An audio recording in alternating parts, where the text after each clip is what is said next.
This program features live coverage of an African safari and may include animal kills and carcasses. Viewer discretion is advised. Hello, and welcome to the Sunset Safari. My name is Brent Leo Smith. I have Dangerous Dave the Pansy on the back of the vehicle today. Of course, I'm referring to the butterfly and how beautiful it is, Dave. Now, if you look carefully just over here, you can see how well the leopard's camouflage is working. There is Queen Karula, and just off to her left, feeding on the remnants of what I heard was a duiker carcass, is young Hosanna by the looks of things, or was it Shongile? Quite difficult to make out through the thicket. And then if I move backwards a little bit, in quite a precarious spot, one would think, we've got the third member. I can't really see who it is. I think this is little Shongile, but she is looking quite comfy up in the top of this. No, I think, is that Hosanna or was that Shongile? Let's have a look. There's a face looking up there. There we go. Who is that? I think that's little Shongile. What a wonderful little leopard. Yes, and as Steph said, I've been away for the week. I got back last night. And what a wonderful way to be back to. Leopard sightings all over the place.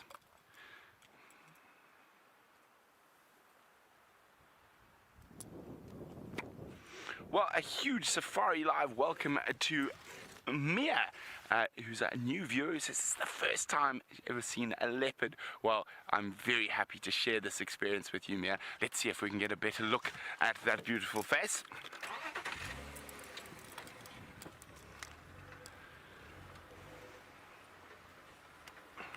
It's a good spot there because she's lying on the eastern side of the tree, which means she's in the shade, so she doesn't have to worry about the hot sun. Let's have a look. There we go. No, that one, and you can see it's quite windy this afternoon.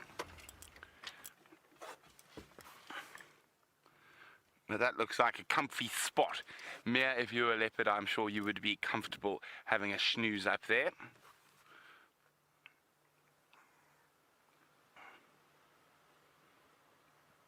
What are you chewing on? A stick. Just because.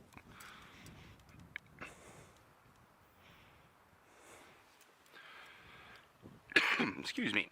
Now, hello Rihanna, who's 5 years old, and Rihanna would like to know, why do leopards climb trees?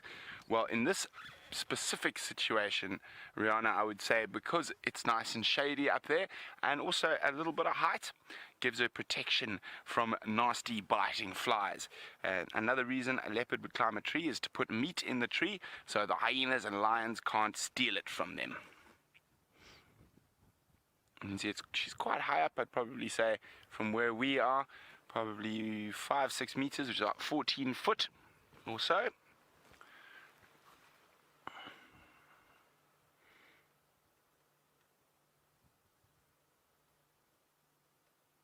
Tucked her head away, you can just see one little ear there. Now, this tree is quite, we've seen something else in this tree, and it was the only sighting we've ever had of a broad-billed roller was in this tree. So it is quite amazing that the longer you spend in an area, oh sorry, this is caught on something, there we go. The longer you spend in the area, the more sort of things start you seeing multiple things in the same trees. Or I think, if I remember far enough back, I think I've even seen Karula, her mom, in this tree. She had a duiker kill here nearly 2 years ago. It's amazing that you can still remember. One would think that the amount of time we spend out here, that a lot of the sightings would blend into each other. But I must say, I'm very, very fond of these two little cubs, having found them when they were mere hours old. And I mean, oof, it's getting close to their actual year-old birthday. So on the 2nd of February, these little cubs will be 1 year old.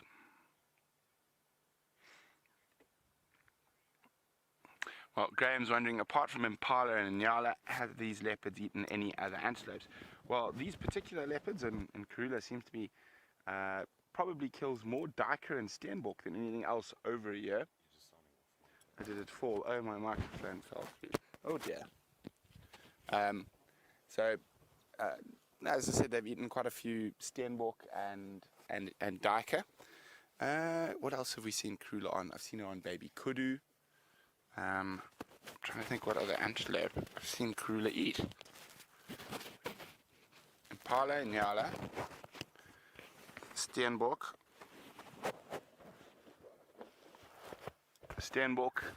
impala, nyala, steenbok, duiker, kudu. Have I seen Karula on a baby wildebeest? No, I have not. Bushbuck, of course, another antelope we've seen Karula and the cubs eat. So they do have a very varied diet. One must remember they're also going to eat squirrels and dwarf mongoose and the occasional tortoise. What else were there? Lizards, giant plated lizards, monitor lizards, birds like guinea fowl and franklin. So the leopards have a very varied diet, and that's what makes them quite successful. Well, let's move around a bit, see if we can get a view of Hosana on the carcass.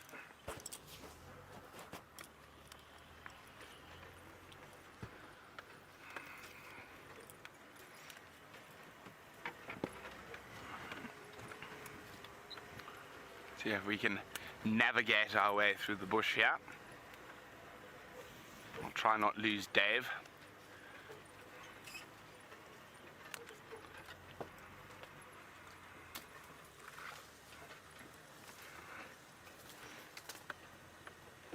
Now, isn't that incredible? If we just look from here quickly on our way there, you can just see how well that camouflage works. And there's two leopards there. Okay. But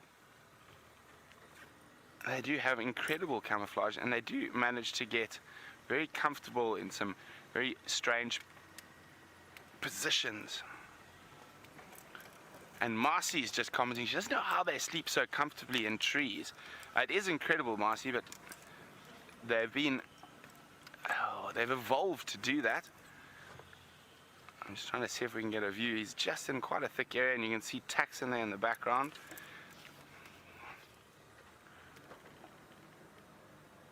Let's just go a bit further forward. How's that, Dave? A little bit back? There we go. There we go. So we've fortunately found a little window through the thicket there. And of course, greedy guts Hosana is being a little piggy. No, I'm just trying to see, we can't really see the fur, but I do believe tailored. It's probably a duiker. It doesn't look like there's too much left. And with cubs of this age, Karula's going to have to hunt almost continuously to keep them sated. Now, even while she's off hunting, they will kill small things on their own. Yum, yum, yum. So we're going to wait. Hopefully they're going to move out into a bit more of an open area while we sit tight with the royals. Let's go to Byron, who's made it all the way down to the east. Steph, I'm not sure if you were calling me the predator or the leopard, but I do indeed have something amazing to show all of you. Have a look at this. We've managed to just find this male leopard, and we just got to him a few minutes ago. He's lying in the shade of a bush. It is actually still quite warm, and I think he's also trying to avoid all the flies around. Isn't he magnificent? Now, as I said, I'm very excited. This is the first time I've seen this male. And I did see the big kudu that he managed to hunt earlier today, either this morning or last night, I think. It's incredible. It just shows you how opportunistic these leopards are and how they're able to go for just about anything and hunt large antelope as well as small antelope or small animals, from everything from fish and snakes all the way up to big antelope like kudu. And you can see he's panting very, very hard there and very deeply, and the reason for that is because he's very hot and full. has got a lovely position under that little bush.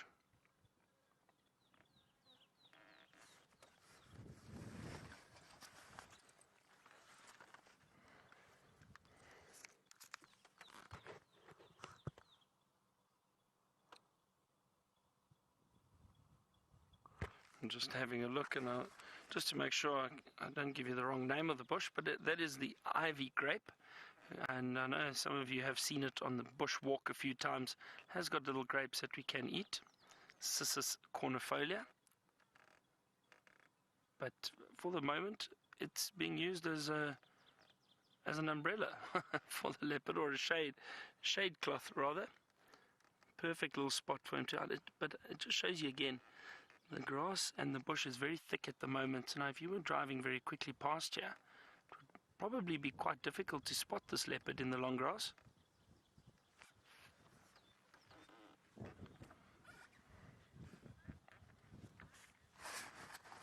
Now, Amelia, you wanted to know which leopard this is. This is Quarantine male.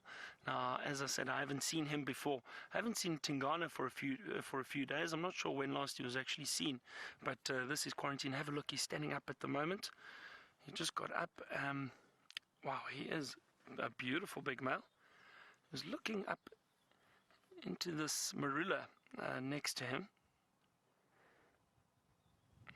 Usually when a leopard does look up into the tree, it could mean that he or she is potentially thinking about going up, but I don't think this leopard will decide to go up into the tree now. I mean, it is very, very tall. Let's see, he's looking again. Very high to the first few branches that he may decide to lie on, but so I don't think he's going to go up there. Just changing position, exactly. See? But he's potentially having a look up to think about later if he would like to hoist that kudu. I think there's still a lot of meat left though, so I'm not sure if he would be able to hoist them. However, these male leopards are very, very powerful and very agile and strong. Just looking around to see if there's another tree that he could potentially put it into. It doesn't look like there's a substantial tree around at the moment. A lot of combretum trees or bush willow trees around, but they're not big enough to hold the carcass of a kudu or a leopard in it, that's for sure.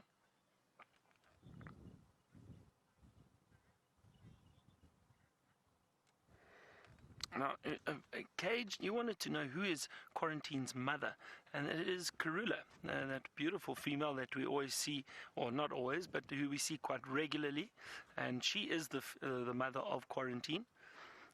And Brent is with her at the moment. I think he's got both cubs there too. So there's a lot of leopard activity at the moment, which is incredible. And it's really, really fantastic. So I'm sure if you stay tuned, you're probably going to get to see her a little bit later. You can see the female that is responsible for this beautiful, beautiful male that we're sitting with at the moment. And speaking of Karula, we were chatting about it yesterday too. She's been such a successful mother. I think we said that she's given birth or raised up to about 10 cubs already that have reached maturity, and we think that I think we know the whereabouts of about 8 of them, which is quite impressive. So it's amazing to see the lineage that she has produced. All these leopards that have done well.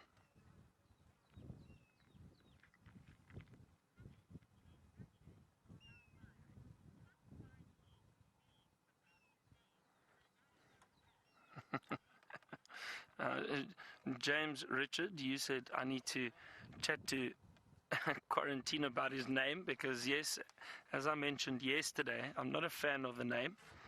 I think it's such an unfortunate name for a leopard. I don't know if any of you agree with me or don't agree with me. It's such a beautiful, beautiful animal, and a name like Quarantine, for me, it just doesn't suit him. So I don't know, maybe amongst ourselves we can call him something else, but I'm not going to go down that road.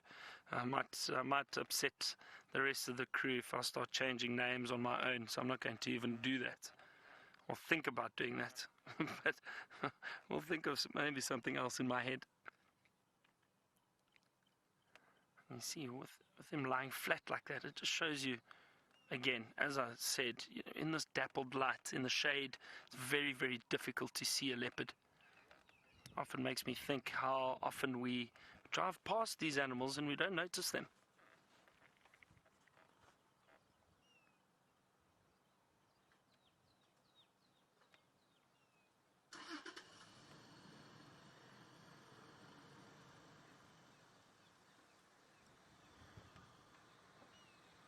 A lovely cool breeze at the moment. You can actually see the wind is blowing quite a bit. If you have a look at the leaves on the trees and on that ivy grape that is lying under, you can see the leaves moving quite a bit.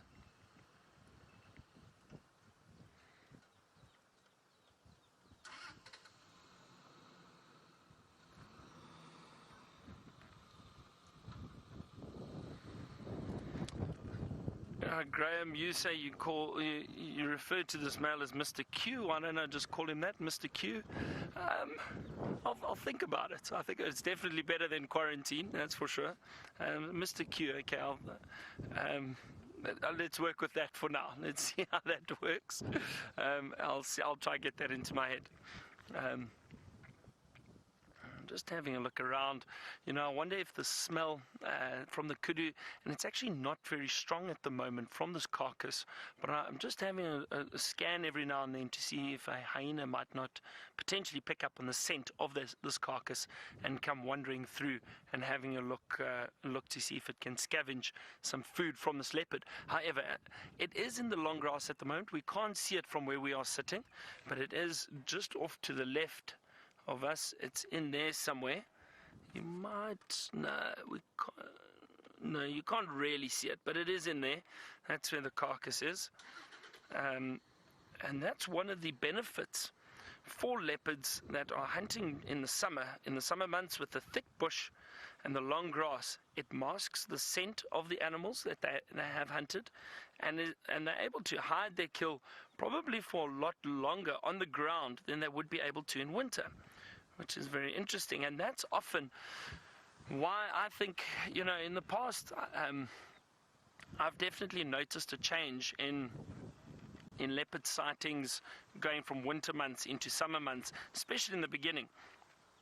Now we've got all these impala lambs around and the wildebeest calves at the moment, so those young animals are easier prey for the leopards. So what happens is, usually if they do kill one of those small antelope, then they're able to hide it in the grass, and they'll hide in a thicket. And there's no need to really hoist it because the smell isn't traveling as far. So it actually works. It actually works out quite nicely for them. But then obviously as you move through summer again, you start seeing changes again. But I do think that it does play to the benefit of the leopards with their kills. But anyway, it's interesting. We'll see what happens. We're going to hang around for a little bit, and we'll see if anything does pitch up.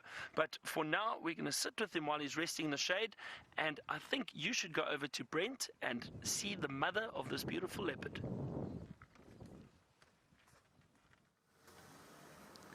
Well, Mom's hiding just at the back there. We're still with young Hosanna, who's tucking into the remnants of that duiker. Isn't that absolutely stunning? Now, there's not much of this carcass left. He's really almost picking the bones clean at the moment.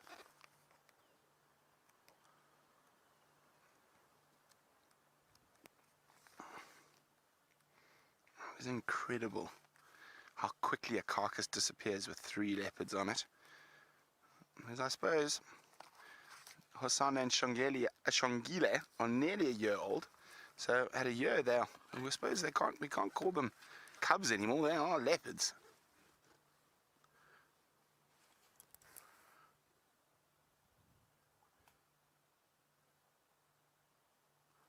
You can hear them crunching there.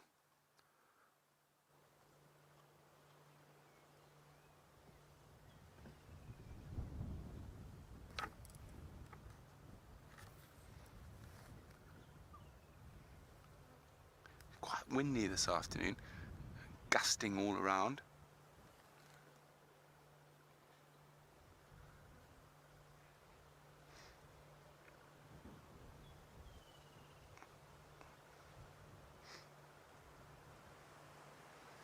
See, Karula might come in with her more developed jaws. She might break open some of those shin bones to get to the marrow. Is it a male or female duiker? I can't see. I think it's a female.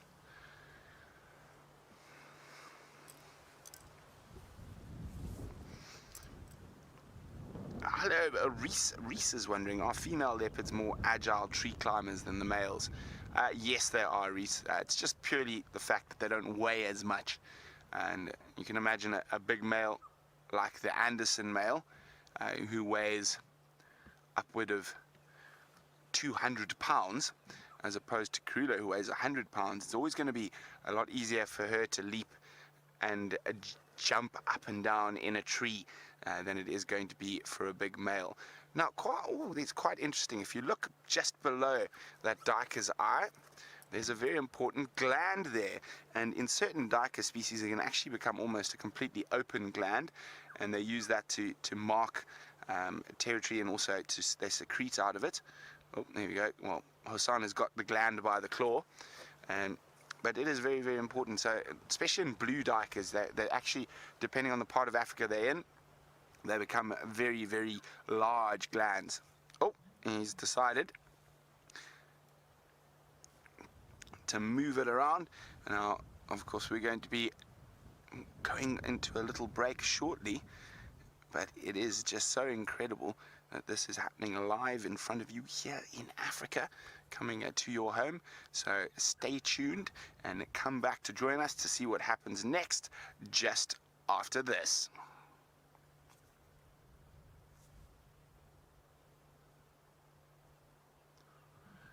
And of course, we are still practicing ad breaks. Dave, take your hand out. Take your hand out. And we are selling shampoo products or beard trimming products, Dave. So there we go. You can use whatever Dave uses. Now he's blushing. You can get some makeup to hide the blush as well. There we go. We've done our advertisement. Now let's go look at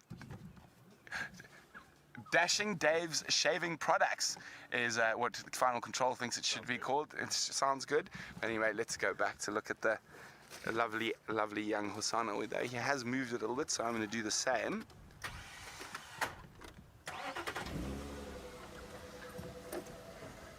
So someone else is just coming. I'm showing him where everything is. Ooh, this is not the best spot for us, young Hosanna. Making it a little bit difficult for us to see what's going on here.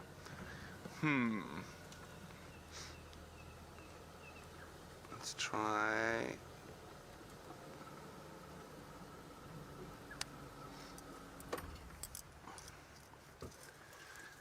Hello, Tanis, who's in the Great White North, Canada, and Tanis says that the leopards don't look as banged up as lions do. Do they fight less? Yes, they do. Being solitary, they don't spend nearly as much time fighting. A lion pride forget all their manners around the dinner table, and they absolutely beat the living daylights out of each other. So lions are constantly full of nicks, scars, and scratches. Leopards less so. Well, it looks like, whoopsie. Looks like Karula's head is up. She was completely flat for most of the time. There we go. Hello, Karulskis. And just try to see if we can get a spot where we can see both Hosanna and Karula. Oh, he's right in that little combretum thicket at the moment. And there's Karula. Oh, there we go. He's got hold of that duiker nicely. And Karula just patiently waiting for the young greedy guts Hosanna to finish. Oh, we can actually see all three from here. Oh, Karula having a scratch. Itchy ear.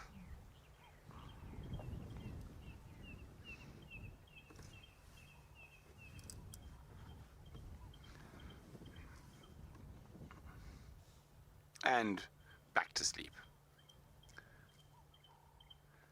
And then, well, her daughter is doing the exact same thing up in that jackalberry tree. She is fast asleep. And just make her out through the leaves there.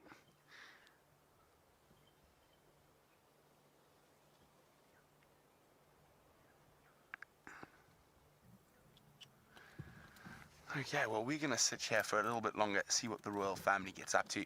While we do that, Steph is out looking for a snack. But back to the leopards.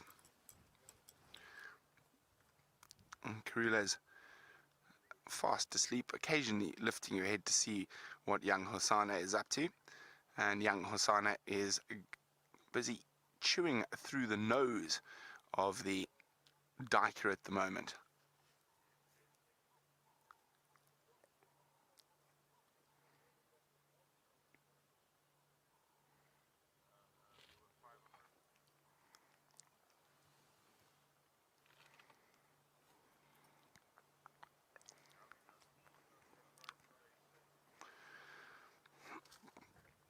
Now, Lawrence is wondering, will Karula ever take the cubs hunting with her to attempt to take down a bigger prey species? Oh, Karula's up. Oh, hissing at each other. I think Karula's getting quite hungry. She probably has had very little of this carcass, leaving it for the cubs. Sorry about that, Lawrence. No, Lawrence, she will not do that. Female leopards, or leopards in general, do not hunt in pairs or groups. It is sort of counterintuitive for them. They are specifically designed to be solitary hunters and ambush predators. And quite often, if she took the cubs out hunting with her, they would actually disturb the hunt and chase away the potential prey rather than help it be successful.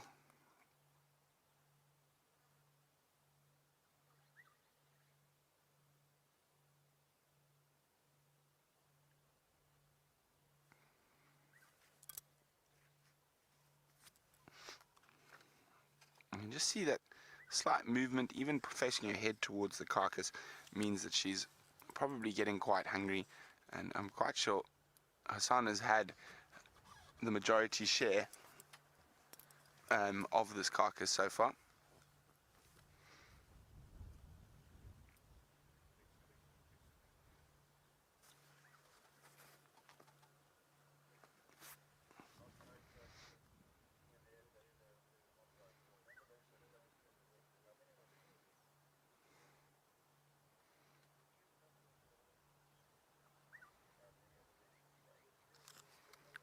Now, Mia's wondering, how exactly do cubs learn to hunt? Well, Mia, there's a great misconception that people have about a lot of African wildlife and what they need to learn to do. There's this very human thing that we feel we need. Oh, well, I need to teach a lion cub how to hunt, which is absolute twaddle. And the same goes for a leopard cub. All the necessary equipment for hunting is ingrained in them. It's instinctive. The same as that you don't need to learn how to breathe. For them, it's exactly the same. So they will have all those things. They hone those skills by playing, by practicing, by chasing birds and squirrels and things like that. But they don't need to be taught to hunt, and neither does lion or cheetah. Although certain animals on certain prides of lions and cheetah will also, what seems to be teaching, especially with cheetah, and female will hold down a baby impala or something for the cubs to play with and learn. But again, I think it's indirect teaching. It's not a sort of purposeful plan. I'm going to go out and teach the cubs today. It just sort of happens, like what happened with Karula and Hosanna and that Inyala. I think the cubs just happened to be close by when she took it down. So most animals definitely don't need to be taught to be animals by human beings. That is a very, very arrogant human being way of seeing things. And most animals, all the skills they need are instinctive, and they are born with them.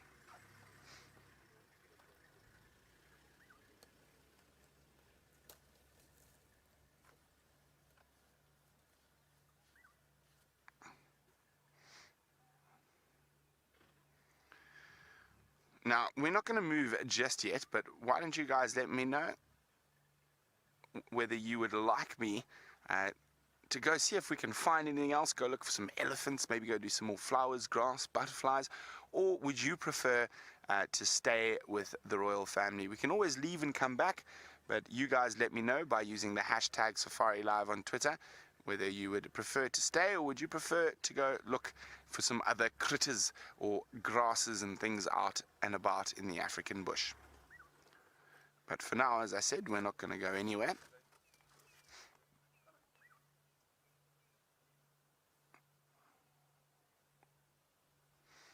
So while you guys decide whether we should stay or whether we should go, we're incredibly spoilt because we can jump back on board with Byron and Mr. Q.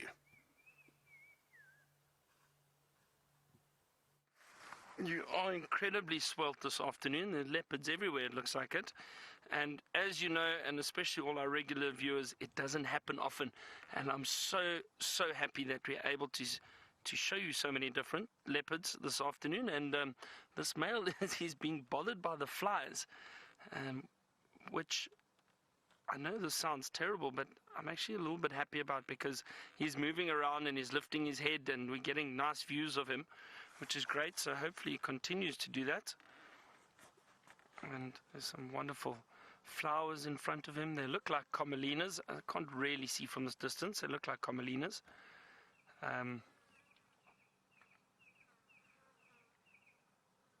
Those of you who have your flower books at home, if you can see a bit better than me, or than what I can, but they look like Comelina.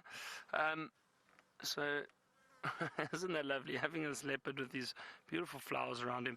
There's a lot of flies around. Now, earlier, I said we couldn't see the kill from where we were. I've just repositioned, and I'd like to show you just where that kill is from the leopard. If you see where he was lying, and he's hidden it in the long grass off to our left at the moment, and there is the kudu cow that he managed to kill. A lot of flies around there. That is a lot of meat still left on that kudu by the looks of things. Oh, here we go. Sorry, his head has just popped up again.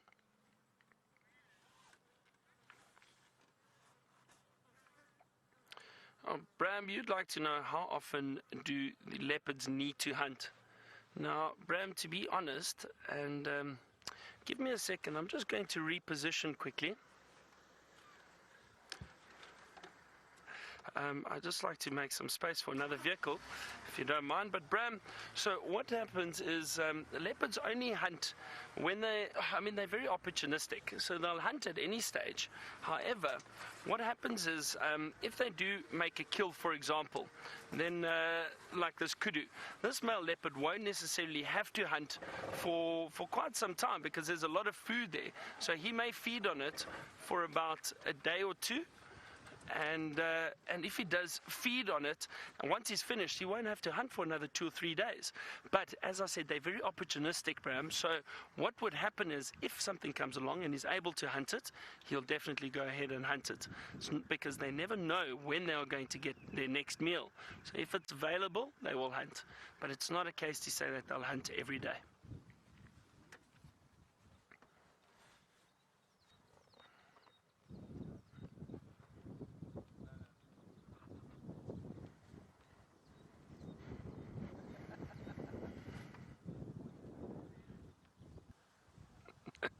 Now, Steph had a marula nut, and I feel a bit nuts because I said he's got a ruler. It just shows you sometimes if we don't hear things properly, but that's why I was a bit confused. So he had a marula and not a ruler. Maybe he could have been measuring the marula fruit, let's be honest, knowing Steph.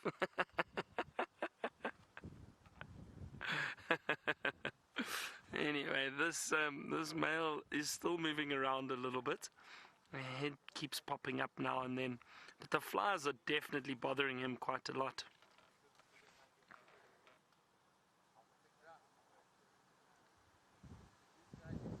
There's just something for me, his head's up again, something for me about sitting with a male leopard like this.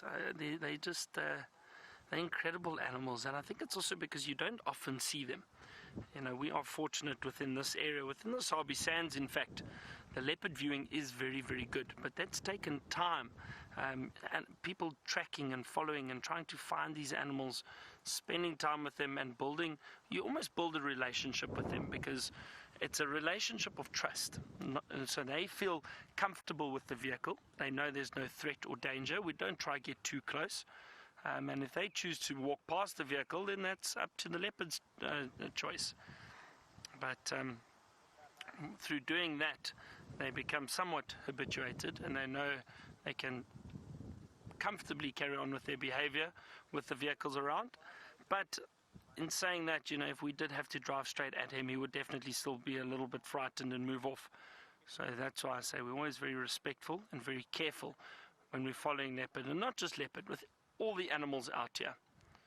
And that is why we're able to bring you such amazing wildlife viewing, and we are very, very fortunate.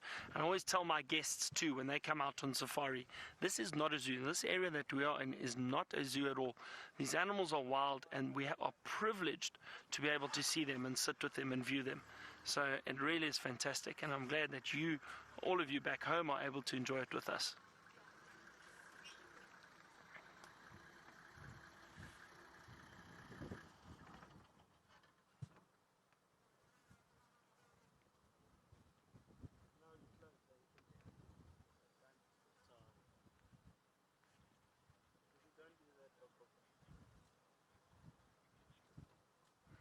I know all of you are enjoying those beautiful purple flowers, and I'm not sure if we have been able to get an answer on them. I'm just trying to look on the screen now. Again, I'm going to stick with Commelina for now, but it looks like they're in the Commelina family. Let me know if I'm mistaken. Maisa, you suggested wild basil. Yes, you know what? It could very possibly be.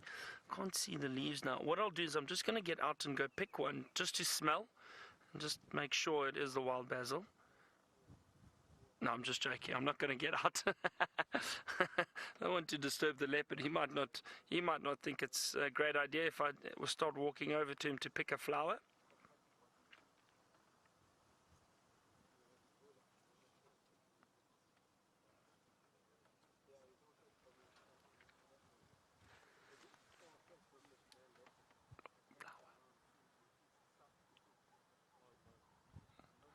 Now, one of my friends who I actually used to work with at Londolozi back in the day, he's a tracker in this area, and he's on the other vehicle. And I just asked James if he can have a closer look at that flower and if he knows what it is, and he's confirmed it. It is wild basil. So thank you very much, James.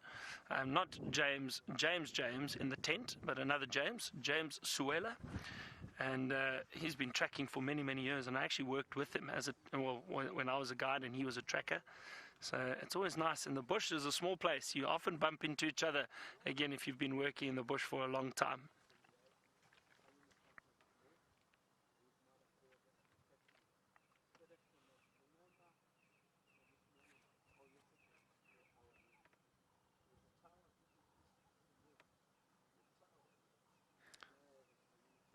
A little bit of sun breaking through at the moment, but that leopard's still very well hidden in the shade. At least he is moving around. I mean, I have been in some leopard sightings, and some of you actually asked the other day about the Anderson male and if I had seen him. I can't remember who it was who asked, unfortunately. I do apologize, but he asked if I'd seen the Anderson male, and one sighting I'll never forget, when we tracked the Anderson male into what was a Phoenix reclinata thicket. It's a wild date palm thicket, and he was lying inside there, and we could not see him. We caught a glimpse of his tail, and that was it. We sat there for an hour and 20 minutes waiting for the leopard to move, and he just didn't. He lay in that bush, didn't move the entire afternoon, so we actually didn't get to see him, unfortunately. We did see him a few days later, though, which was nice, but it just shows you that if they don't want to be seen, if they are hiding in a bush, they're not going to come out if they don't want to. So this is an incredible sighting of a male with his wild basil.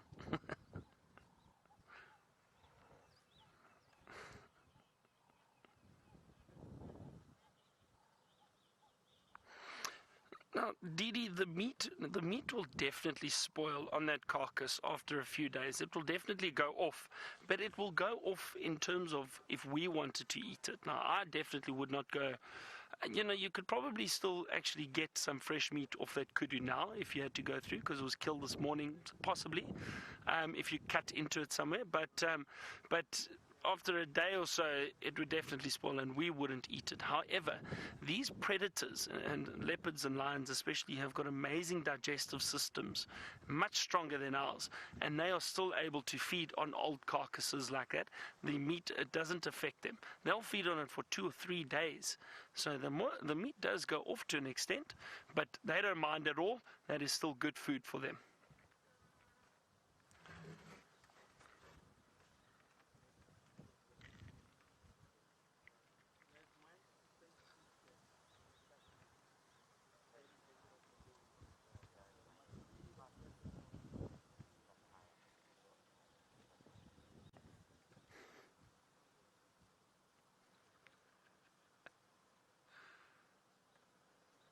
It's actually just so peaceful sitting here. I don't have to say too much. It's a lovely sighting.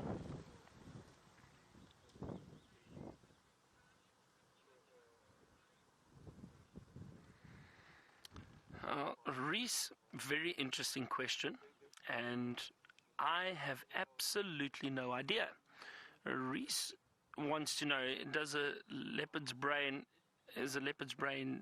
or does it have a different, or is it structurally different compared to a lion? Now, I don't know. I have no idea. Or the makeup of a leopard brain. I mean, I unfortunately have not studied the anatomy of leopards or lions very closely, so I'm not too sure. You know, in terms of, I think, you know what, they fill a different niche in nature. Let's look at it that way. They fill a different niche in nature. The leopard are ambush predators, and they move through thickets and tend to stick in rather thick areas, but they are they also adapt very easily to various conditions and areas. That's why they're leopards all over. Now, the lions, their hunting strategy is very different to leopards in terms of they will work together as a pride, but they also ambush predators to an extent. So I think, as from a predatory perspective, they're very similar. So I mean, there's obviously a slight difference in the brain, but I think in terms of natural behavior and that, they are actually quite similar. And also, you know, leopards and lions are related. They are in the Panthera family, or Panthera genus, in fact. So they are very closely related. If you look at taxonomy, so now we start going very scientific. And you've got 7 layers of taxonomy, and taxonomy is the naming of animals. So you have, basically you start at kingdom, phylum, sorry, I've got to count, otherwise I'll lose track. Kingdom, phylum, class, order, family, genus, and species. So if you have a look at all of those, the leopard and lion will be the same the whole way through. So it's like Animalia, Mammalia, eventually it gets to Felidae because they're cats, and then it comes out to genus, which genus is Panthera, and then the last little one, the last step, the species, where every little thing gets its name from the species, that's then different. Leopards are Panthera pardus, and lions are Panthera leo. So completely the same. So that actually, now that I think about it, and that's why it's nice to discuss it, you start working it out. Their brains are probably very, very similar if you look at how they are related along, you know, in terms of taxonomy. But good question nonetheless.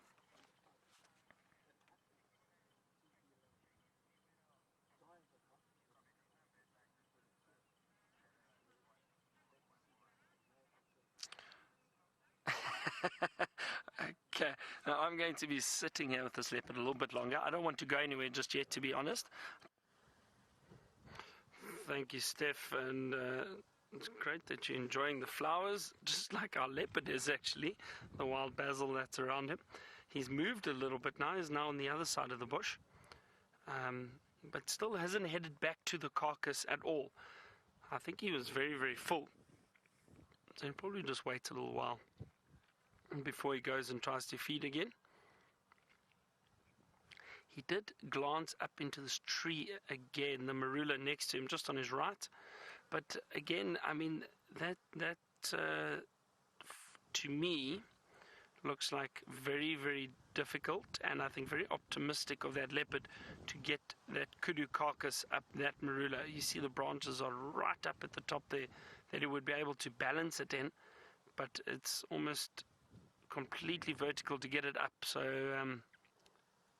I'm not sure if he will be able to get that kudu up into the marula. Look, I could be mistaken, but from what I've seen generally, I don't think so. And judging by the size of the kill at the moment, if there was a little bit less of it, then possibly, but I don't think just yet.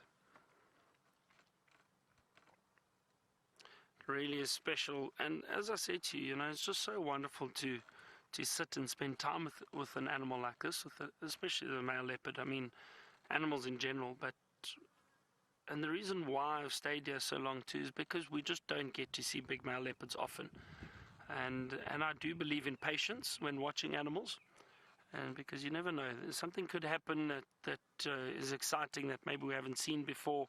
We could see him climbing the tree. You never know. You never know. So patience does pay off, especially for people on safari.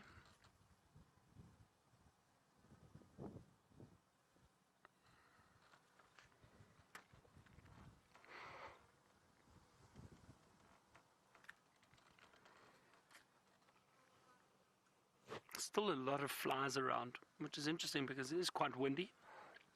I didn't think there would be that many, but I think it's because of the carcass.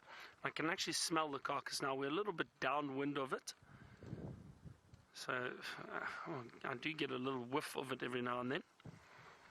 It's not too far from us.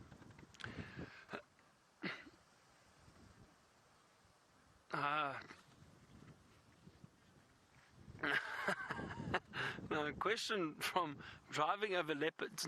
I don't know where that name comes from, but you want to know would Mr. Q stand his ground? Would this male leopard stand his ground against hyena? Now, I have seen male leopards stand their ground against hyena a few times. They would, especially if it's one hyena. If it was 2 or 3 and they were really outnumbered, it'd probably lose some of the kill. But I've seen leopards lose the kill to a hyena. They'll come in, steal it, drag it away, and then the leopard all of a sudden comes back and grabs it away from them again if the hyenas start to scuffle. So definitely I mean, a big male like this, he would most likely oh no, he's moving right in front of me, sorry. A big male like this would definitely stand his ground. You see, just as I was saying, you never know, he could get up and move. Let's just see where he goes.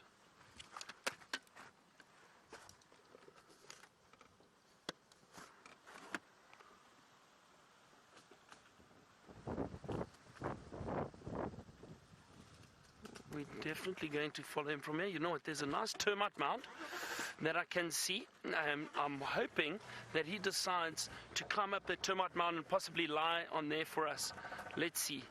Stay with us, stay with us. I'll just watch out. There we go. He's going up the termite mound, just as I thought.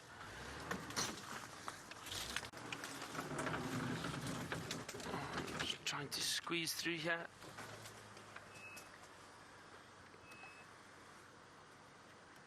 I'm just going to let the other car position quickly. He's up on top of that termite mound.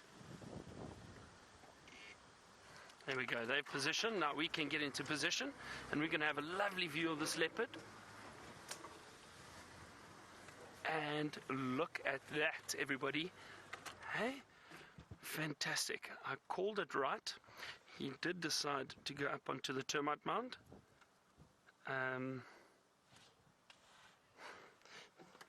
That is amazing. That is amazing. Thank you so much. And I love it when this happens. As I said, patience pays off. And have a look. We've got an incredible view of a leopard, big male leopard, on top of a termite mound.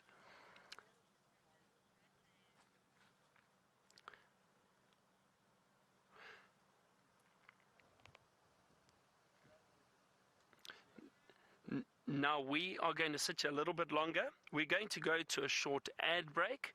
Don't forget to stay tuned and see what this leopard does afterwards.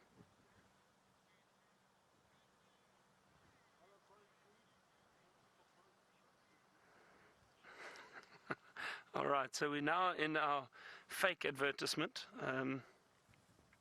Okay, so I now apparently have to do an advertisement for you. What can we do an advertisement of? Craig, what do you think? Is deodorant. How's about deodorant? Are you faced with stress and body odor because you are sitting too close to a leopard? Then you need Leopard Off, the new deodorant by Juma. Sorry. It keeps you clean and fresh in the times when you need it most, and especially under stress when you are faced with a leopard.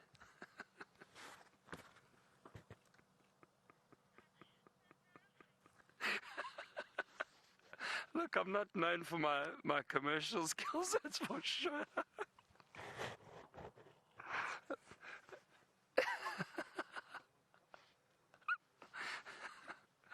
And I think, what do you all think? Was that a good enough advertisement? A good commercial? What do you, would it make the Super Bowl? That's what I want to know. Will that commercial make the Super Bowl?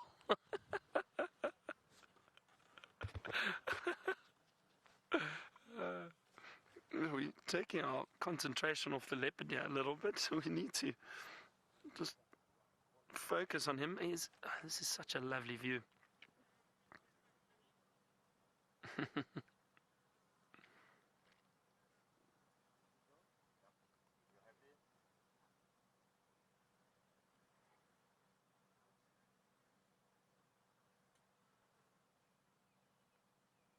You can see he's still panting very heavily, and it's because that belly is so full. I mean, we saw when he was walking, you could see a very full stomach.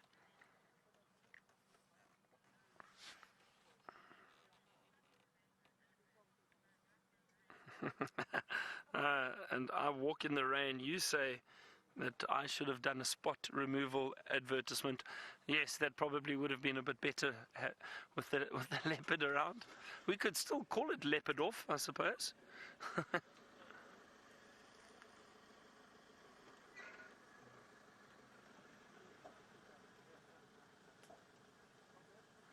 Now, apparently, Brent is the king of advertisements, and I did not know this. They were just telling me now. So we're going to head back to Brent and see if he's got an update for us with the leopards he was looking for. We're still sitting. I've just repositioned slightly. And we've got him facing us now, still on the termite mound. And the reason why a lot of leopards do enjoy lying on termite mounds, for one, it's probably more comfortable than lying in a tree. And also, it gives him a vantage point just to have a look around if he wants to. And there's a nice cool breeze at the moment, so I think it's a perfect little spot. There's no sun out because of the cloud cover.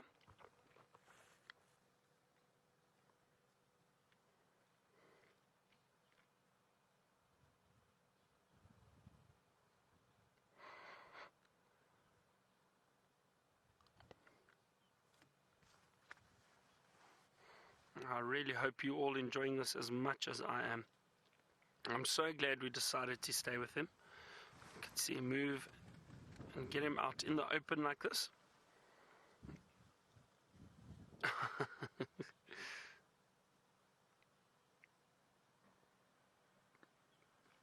I was just chatting to Craig about these animals, and just saying how powerful a leopard actually is. You know, that's basically, this big male probably weighs, I would say, around 70 kilograms. With all the meat in his belly at the moment, he probably weighs a little bit more. But somewhere around there, the big male leopards, really big male leopards, can get up to about 80 kilograms. Now, that's probably about 190, 200 pounds. And, no. Now that's a very, very sizable cat that is basically made up just of muscle. Now, Debbie, you want to know what age do male leopards reach their full adult size? I was just discussing that now. I think it's probably between the age of 6 and 8 that they'll most likely really fill out. And the older they get, you will start seeing that dewlap under the throat forming a lot more. So the neck gets a little bit thicker. But I'd say probably between 6, reaching closer to 8 is most likely when a leopard has probably reached its full adult size, especially a male. And that would be my estimate. I might be off by a year or two, but I think it's somewhere around there. I would say somewhere between that. And he's just resting now. He's got his head down on the termite mound. Perfect little spot.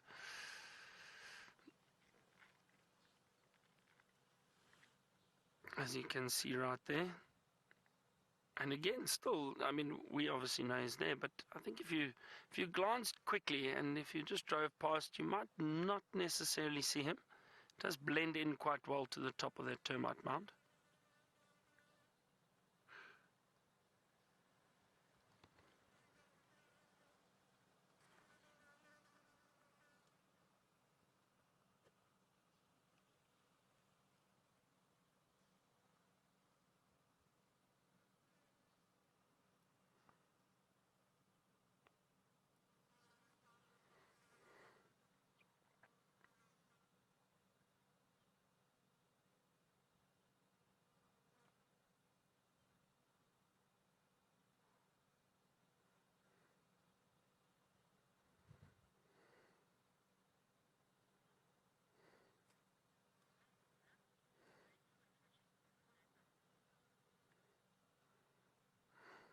There's still a few flies bothering him.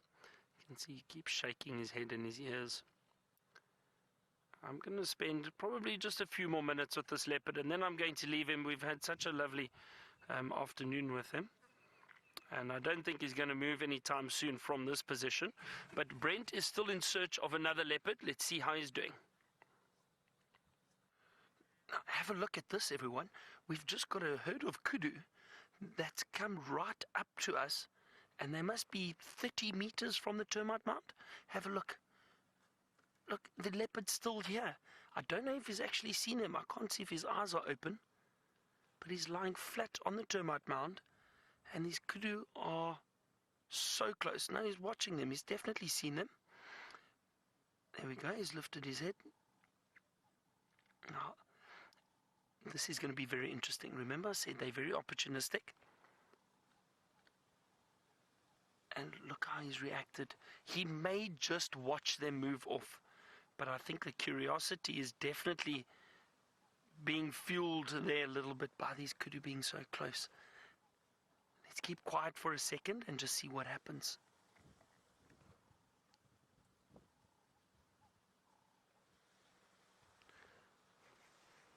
Now the kudu are moving off, it looks like it.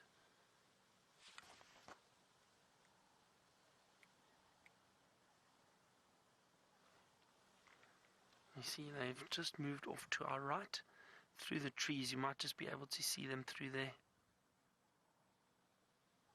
There you can see them disappearing. So they definitely did not see the leopard on top of the termite mound.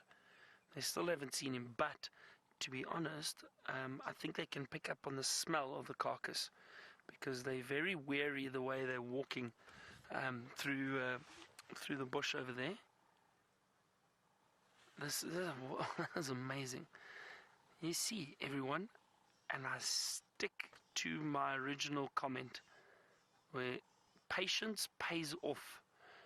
We've had a number of vehicles come and go through the sighting, but we've been patient, and we've had so much activity. One, he got up and moved for us and lay out on the termite mound, which was fantastic, and then these kudu walking past. So you see, also, you know what, it would have been very difficult for this male to hunt from that position, because he had about 30 meters or so of open area that he would have had to have covered to try and jump on a kudu, and I don't think he would have got there in time. They're very fast and they're very powerful runners, very strong runners. They're still standing, but I don't know if they still haven't seen him. It's actually, we can't really see them. I don't think you'll be able to see them because of the trees in the way. But they're not too far. They're probably about 40 meters from me. And he's just watching them very closely. But as I said, this open area, he wouldn't have a chance. Definitely from here now, he would not have a chance of getting to those kudu because it's too open, and he wouldn't be able to ambush.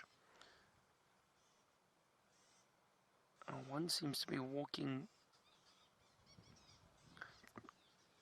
backwards and forwards. Now what they're doing is you see, and now this is, I keep saying this too in the past, when it's windy and rainy, predators are much more successful when it comes to hunting, because the wind masks their smell and the sound that they make, probably if they are stalking. So, and it makes it difficult for the prey species to really pick out where the predators are, if there are any around, because the wind just blows the scent away.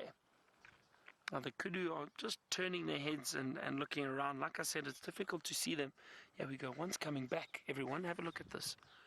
Let's just watch this for a little bit.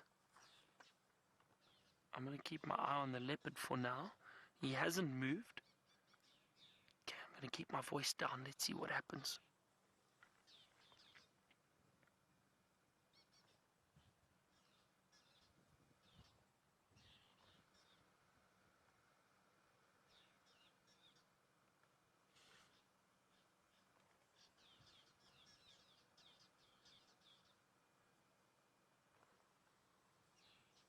Now that's very interesting. They're all moving back slowly, one by one. But they still have not noticed this leopard on the termite mound. That is incredible.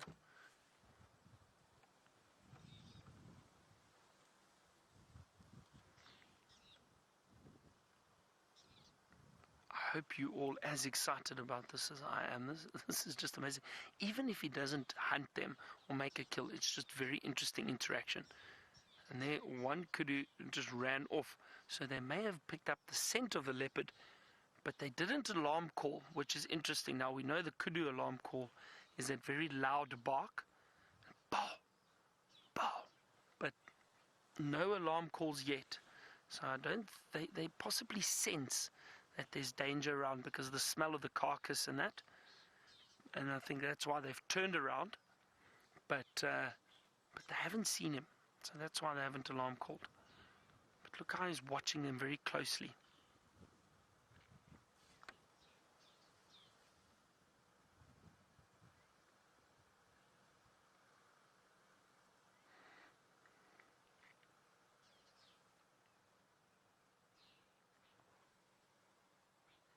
Sure, this is incredible.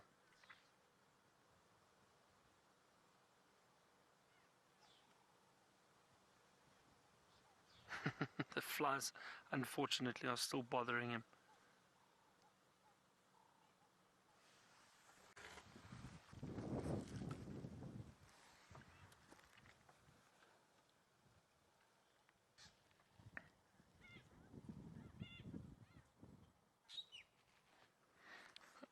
James, good afternoon to you. You are a new viewer. Welcome to SafariLIVE. Great to have you with us. You wanted to know, are the big cats on top of the food chain here? Yes, they are. The big cats are the apex predators in this area. So the lion and then the leopard. Those are the two major predators that we get within or in Africa. Now you've obviously got crocodiles in that too, but the apex predators generally on land are the big cats. You have got hyena, which are mainly scavengers, but they will hunt for themselves too, so they probably fall into that category too, as well as wild dog and cheetah. But so three big cats are in the top apex predators in this area, and most of these other animals are all herbivores. So if there is anything to be hunted, these big cats would hunt them, and especially the leopards. They've got a wide range of diet or animals that they would feed on. Everything from fish and tortoises to snakes, all the way up to large antelope like these kudu that we just had walk past.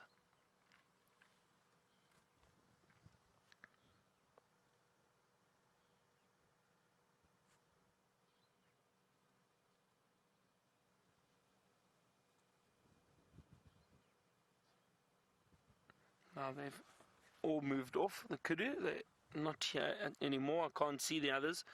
They've moved a little bit further away. So they will be safe for this evening. But they were very close to this leopard. Just shows you that even the alert and keen eyesight of the kudu and their keen hearing, even they miss predators sometimes, especially in weather conditions like this where it's very windy. It's not easy to pick up on the scent or hear or even see an animal if they're well hidden like this male on the termite mound. I'm actually very surprised they didn't see him because it's very open. As you can see, he's right out in the open on the termite mound.